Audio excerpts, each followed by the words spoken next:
Hello friends, I'm Elizabeth. Welcome back to my channel. Today I was thinking I'll take a video on installing a walking foot. I was trying to quilt, and this fabric sandwich has like 4 layers, and I was finding it extremely difficult to quilt on it. Then I thought, why not install the walking foot? Also, why not capture a video? So this fabric patch sandwich has one lining layer, and it has an interfacing here, and this is the batting, and this is the main fabric. Main fabric is like, I think, cotton canvas.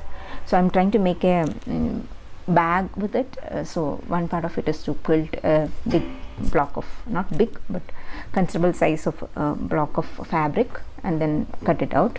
So I'm trying this. I'll be doing like this and this diagonal lines also. And that's what I'm planning. Why walking foot? When you have multiple layers, these feed dogs here, these teeth kind of thing, they are used to push the fabric forward. But when you use multiple layers, what happens is these feed dogs will push the below layers, but somehow these top layers are not pushed. So this kind of foot allows you to push the top layers also. So they have something like a teeth. This movement, there is a movement like this. It pushes the fabric top layers below, so that the quilting is made easier. Once we have learned to quilt with a walking foot, I think you don't want to quilt with a regular pressed foot. Okay, but the thing with this one is this is machine specific. I think this is a 7 mm walking foot, and it's quite expensive. So if you're not into lot of quilting, this may not be effective for you because it's quite cheap. It is quite expensive in India. I got it from I think Sala Studio in Bangalore. I think it's available on Amazon also. I'll put some links if I can find. I think there's a 5 mm variant and a 7 mm variant. That's what I remember. So you need to see which suits your machine. That's all. When you're buying, you make sure that you're buying whatever suits your machine. I think this is a Bernette quilting walking foot. I think so, but I can't see anything. That's why I don't remember. Bernette or Bernina, whatever. And my machine is a Bernette Saw and Go 8. Okay. So when you're buying, make sure that the size matters. This suits all low shank machines. I think this will go with my Singer Talon 3321 also. I don't remember if I've tested it or not, but yeah. So let us install this. So what we need the screwdriver, and then I just did install this back just to demonstration purpose. Otherwise it was already I had removed the foot and installed the walking foot. So take this out. So when you take here, this is how the whole part, even this part and your presser foot, both should come out. Okay, so you have to loosen the screw. Next, when you're not an experienced person, I will suggest to remove your needle so that it doesn't break and it helps you. Here I'm not removing the needle. I'll show you without removing the needle, but I highly recommend removing the needle, especially if you lack experience. Otherwise it might break. I have changed the camera angle, hoping that you guys will get a better understanding. So this part should go above this screw. I can't remember why that screw is there, but it should go. And this part, this is the part where this screw should be going through this part. Okay, so this should go up. That's one thing, and then it will sit on this rod. Okay, I'll show you slowly. I'll do it slowly so that you guys can understand. Slowly I lift my machine. Okay, at this point I'll remove this screw, and it's difficult. Oops, went down. That's okay. Move it here. Here we missed this part. Okay, it should go like this. This should go up like this. I'm not able to show you that. I'll show you later. This should go above this the screw. Okay, then push it here and slowly, gently screw this, insert the screw, hold it there. You need both hands here. And I'll remove the camera from the tripod and show you later how things work, so that you can understand, see clearly how to set up. Somehow my camera angle is not doing it. I'll just show you, wait. So here this part is above here and your screw is here, and see that your needle is properly aligned.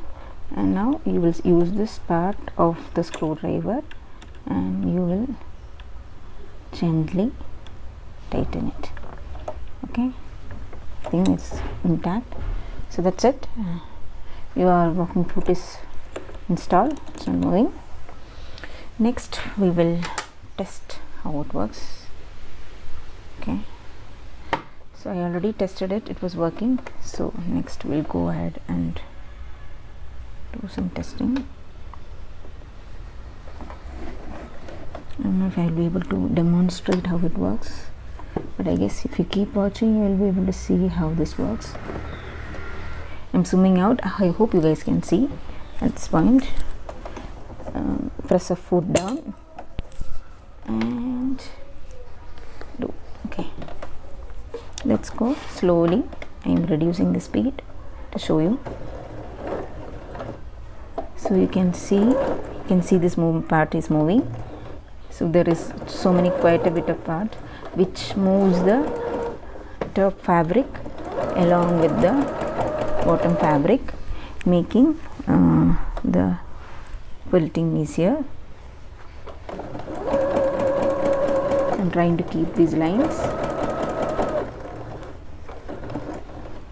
I'm not sure if you guys can see.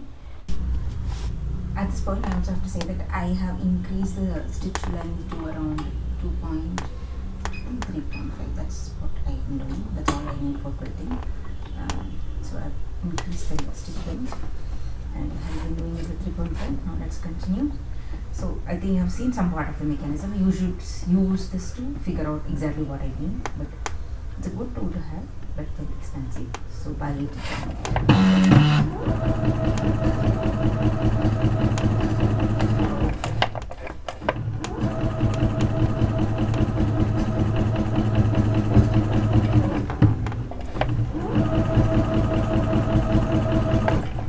So at this point I'm going to show you something which I like about Bernette. So I like about Bernette machines, is that there is something called as lock stitch here. So this is a series of 3 stitches. So I will do, this is a button, I'll press that and you can see what happens. Press this. So this is kind of a stitch which locks the whole thread there. I don't know if it will prevent unraveling, but I think that's what it does. Does actually. So especially in cases where you have a fear that you have the threads unraveling. Also when you don't want to tie a knot or you don't want to back stitch. So those places you can use this knot button, and you put a series of 3 stitches, probably a little bit here and there, so that it stays in place and the threads don't unravel. I find it very useful and I use it very often. Okay, now I'll show you the end result. This is how this is a here the stitching line looks it was more when you do it was very more difficult to get these lines straight, but when it came it was much more easier. It was more easier to control the fabric movement and everything. Back also looks more neater. These are quilting lines and these are the propagation lines. You can see it is more even here, and this is the line now. This is one. It looks more even, and the stitches look more even with the walking foot. It's more the ease of use than output. I think you can get the similar output. There's not much difference. Nobody's going to check your quilting at this point, and it's fine.